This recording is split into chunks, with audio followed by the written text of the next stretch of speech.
Good afternoon. I'm Jef Bartow, and I'm the creator of an ongoing series of talks entitled Spirituality in the 21st Century. This first one is, are you ready for the spiritual path? Now, I created this series because I've concluded that spirituality has changed. What it is today is not the same as what it was in pursuing it 500, 1,000, 2,000 years ago.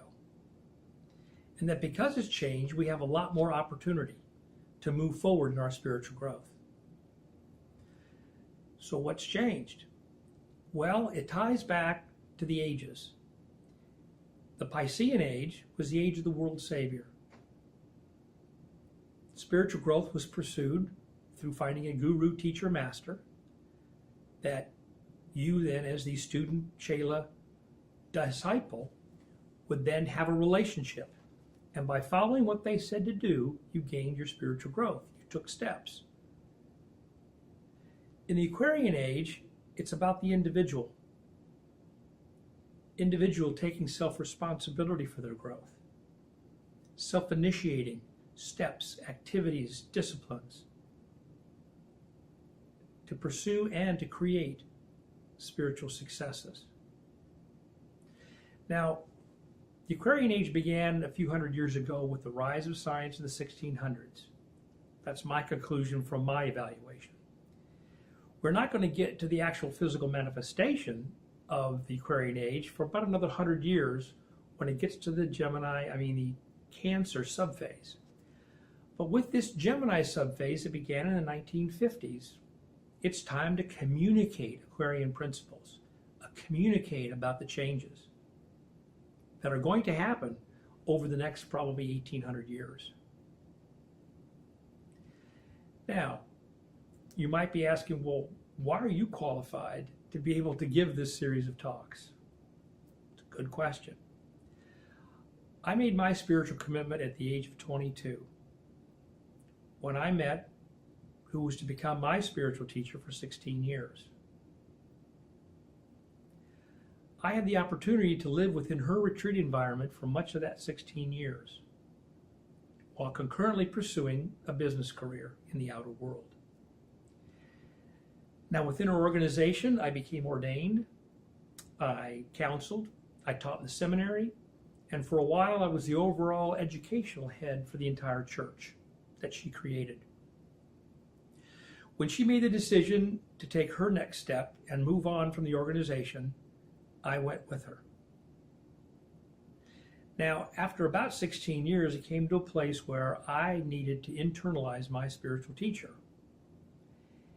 And so she had not become my teacher any longer, and I had to move on.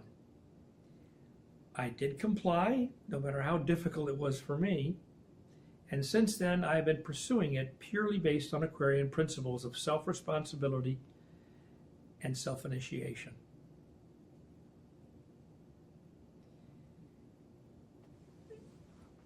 So, are you really ready for the spiritual path? Well, let's find out.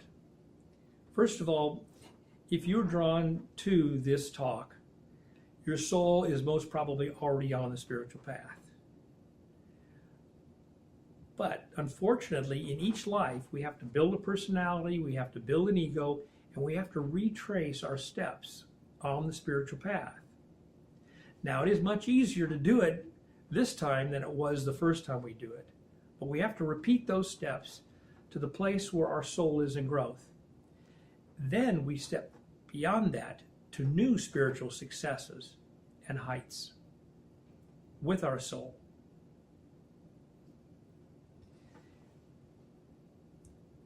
I've kind of defined 5 things that I think define when the personality ego is ready to take that true spiritual step. The first one is role identifications. You realize, or you come to the place where you know who you are is not the roles you play. I'm not the teacher or the engineer. I'm not the mother or housewife. I'm not the daughter of so-and-so. I'm not the son of so-and-so. I am who I am, which I do play roles, but I'm not the roles that I was conditioned to play. A second one is that you now have the ability to see others' points of view for where they are, not only my own point of view. Now, a good example of that relates to the question of, when does life begin in the womb as a human?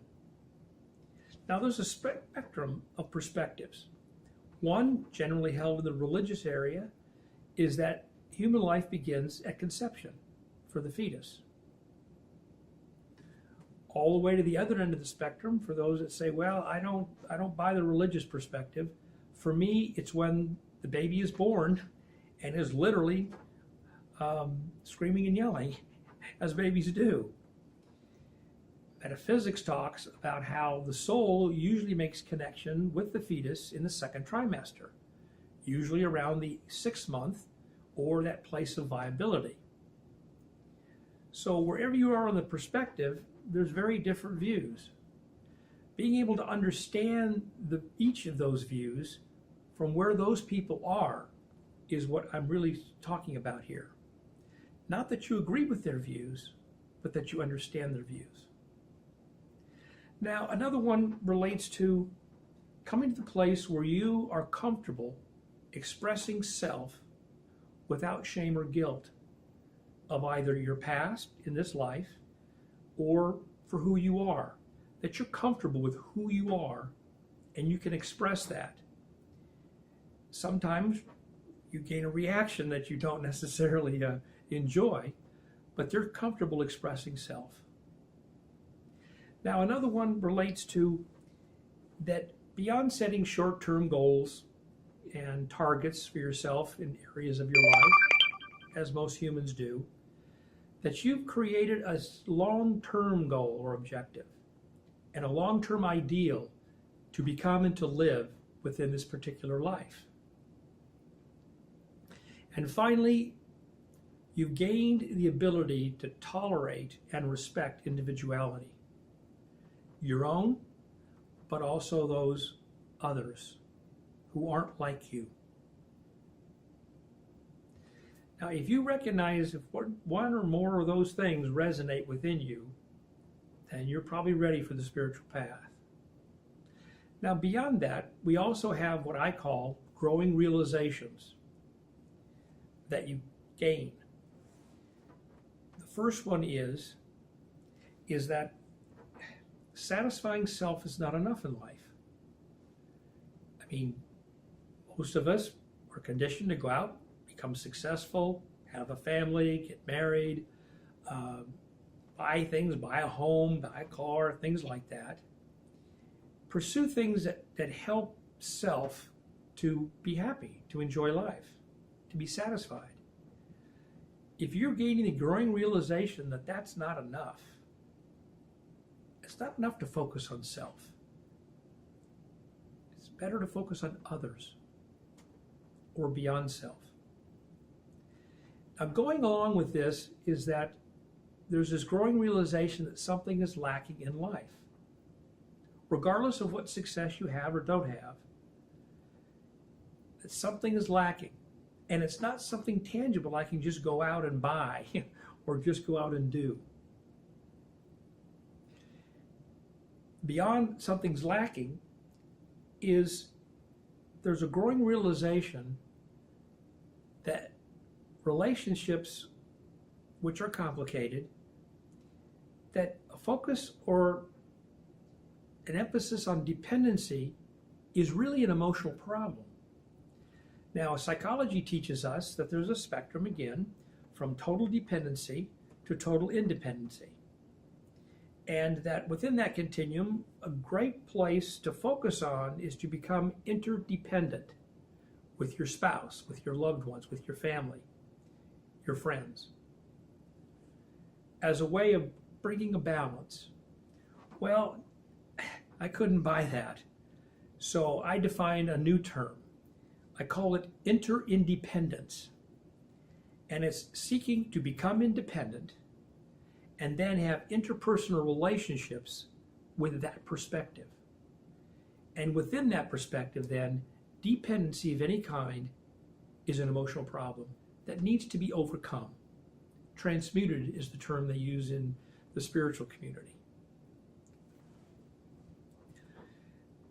Another factor that becomes a growing realization when you're really close to the spiritual path and will become part of the spiritual path is a sense of aloneness. Regardless of how good your marriage is, or your one-on-one relationships, your family relationships, your social relationships, your work relationships, that there's this growing sense, I really am alone here. And I need to focus on why that is and what is it motivating me to do. Now, next, another one is that you've gained the perspective of being able to see the biases in humans. That every human perspective and attitude is biased based on that particular individual's life and the karma they're living out. One thing that my spiritual teacher taught me early on is to say, okay, you're going to read a lot of books. You're going to do a lot of reading on the spiritual path because you do need to develop knowledge. But she says, you don't just read the book. She said, in the first few chapters, focus on understanding the author's bias, where they're coming from, their perspective. So that then as you're reading, you can filter what the author is saying by that bias. You just don't assume the bias is accurate. So when you start to really be able to see that in other human beings, and it's becoming more prevalent now in this 21st century with the changes, especially in the American society, you're very much ready to take on a whole new perspective, a spiritual perspective. One of the major things that happens as one nears or gets onto the spiritual path is that the life of the personality ego is meaningless, that there's been a loss of meaning. And it doesn't relate to a traumatic event, or it doesn't relate to a loss that you've had in a relationship or a job or whatever else, or family member. That is just a general, life doesn't fulfill me. What everybody else is fulfilled by does not fulfill me. Another key one relates to life isn't simple. There are a lot of contradictions and paradoxes that can't be resolved. They're just there. And that you're ready to live with those contradictions and paradoxes. Not have to focus on how I can make my life eliminate them. And the final one relates to a growing malaise or actual depression in life. And again, it doesn't relate to a particular event, trauma, or change. It just seems to be growing. Now, with those growing realizations, and that you feel like, okay, I'm at a place where I've got a pretty well-developed and balanced personality, then the question becomes, well, ready for what? Well, I define 5 things that I think characterize what you need to be ready for when you truly consciously begin spiritual growth on the spiritual path. And the first one, the one that is the most characteristic of the path, is change. That it is going to be ongoing, and it is going to relate to every single area of your life at one time or another in the future. And that you're able to embrace change. That it is really a motivating factor for spiritual growth. Now, I was born a Taurus, and Tauruses are known for not liking change. And I was characteristic of that in my childhood and adolescence. I had real difficulty with change. Well, after my spiritual commitment, I was forced to change all the time. And I had to learn to embrace change. When you do, it becomes friend. It becomes, this is great. It produces joy because regular life becomes boring a lot quicker when you're on the spiritual path. The second thing is that, are you ready for a consistent process of self-examination and self-discovery? Because they go together. The process of self-examination and self-evaluation and change brings self-discovery of deeper levels of yourself, spiritual parts of yourself. And that will be consistent in the beginning, in the middle, and even at the higher stages of spiritual growth. Third is freedom. It's freedom from the limitations that surround you. Those externally placed on you from the past by family, teachers, society, but also those limitations placed on you by your own karma from the past. From having to live out karma from previous lives that you're not even aware of. But that the spiritual path is going to provide freedom from all those limitations. A fourth one relates to genuine experiences of peace, justice, and true reality. Now, peace is fairly easy to embrace. Calm, quiet, undisturbed tranquility. Okay. Justice seems to be not so easy for most people because you think, oh my God, I'm going to be judged by somebody and I've got to go through these judgments. Well, justice on the spiritual path is internally driven. You're the judge, no one else. Learning that justice can be your friend and that it can help you move through difficult situations because you're ready to allow Spirit to help you, because it will help you all along the way. And sometimes whether you like it or not. But to learn that justice is your friend and that whatever becomes the results of justice is what you really desire. Now finally, what I call true reality. Now every human has their reality out there, and they consider that to be truth or reality for them. But inside yourself, the reality of who you are is not your personality or ego. Because you have a soul and you have a spiritual part of yourself that really embrace the reality that you need to become and live. And really they are the true reality for yourself.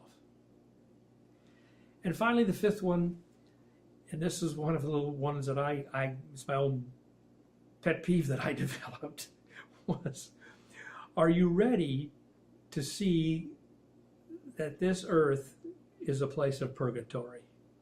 That life on earth is living through purgatory. Your experiences in spirit are going to show you that there are states of consciousness and states of energy and realms that make this place look like a sewer, a slum, and that living here is really a school that we're trying to graduate from by giving back to a certain degree at a certain level of accomplishment on the path. It's by your job here is also to be doing something to help those others around you who aren't as fortunate as you are. But that literally there is no heaven on earth at this time. It truly is a purgatory that we have to bear through until we get to a place of being released from it. And that release is when we no longer have to embody. So, are you ready for the spiritual path? Now, next time, the talk most naturally has to be on what is the spiritual path? What am I really committing to? And beyond that, then, what is the spiritual path as opposed to what human evolution is all about? Because they are drastically different. The other thing is that in pursuing spiritual growth, you can do it through a number of different, what I call venues. Yes, you can do it through Eastern mysticism or Western theology. You can do it through psychology. You can do it through metaphysics, but also you can do it through philosophies like the teachings of Don Juan Matus. You can do it through astrology. You can do it through your relationships in life. And even as I was doing, through your outer world, either career, profession, or focus. So that will be the subject of our next talk. And until then, go with peace and love.